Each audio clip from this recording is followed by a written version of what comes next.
Salut, je m'appelle Anaïs Audrey, âgée de 16 ans, élève de première espagnole au complexe bilingue Maria de Prestige. Je voudrais partager avec vous le résumé du roman Les Tribus de Capitoline de P.C. Ombete-Mbena. Il s'agit d'un ouvrage qui met en exergue les problèmes du tribalisme.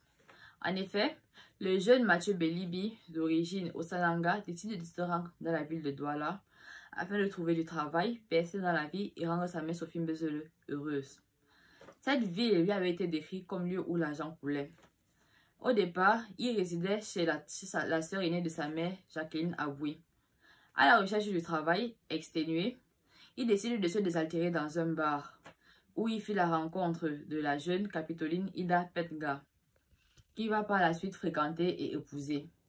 Les deux protagonistes vivaient désormais un amour parfait malgré la différence de leur tribu. L'arrivée de Sophie Mbezele, la mère de Mathieu Belibi, dans leur foyer va à nouveau donner un sens nouveau dans leur vie.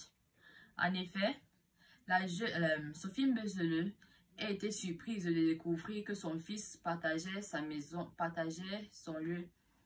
Elle fut sceptique de découvrir la tribu de la jeune fille. Surprise de pas la manière dont son fils s'adressait à son égard, elle décida d'éradiquer la jeune Capitoline de tribu Bafan de la maison.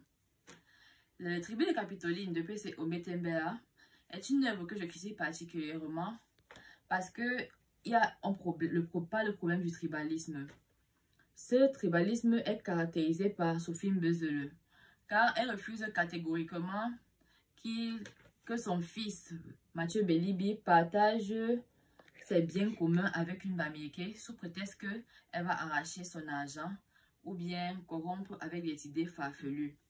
Alors qu'en réalité, dans un pays où nous avons plus de 250 ethnies, nous devons nous entraider et nous soutenir. C'est dans ce cas que l'extrait suivant est choisi. Tantôt il appelait Ida, une autre fois il appelait Capi Machin. Tu me demandes de quitter mes frères pour venir ici et tu m'imposes une étrangère. Maman, sois sérieuse. Non seulement une étrangère, mais de toutes les filles comme beau garçon comme toi est capable d'avoir, qui a en plus un boulot, tu as choisi d'épouser une Bamileke. Qu'as-tu contre eux? Tu ne les connais même pas et tu les juges déjà. Elle va te prendre tout ton argent.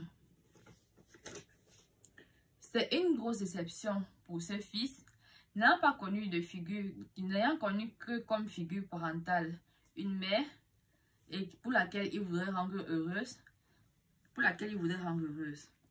À présent, ce dernier est face à deux dilemmes, celui de son épanouissement et celui de rendre sa mère heureuse.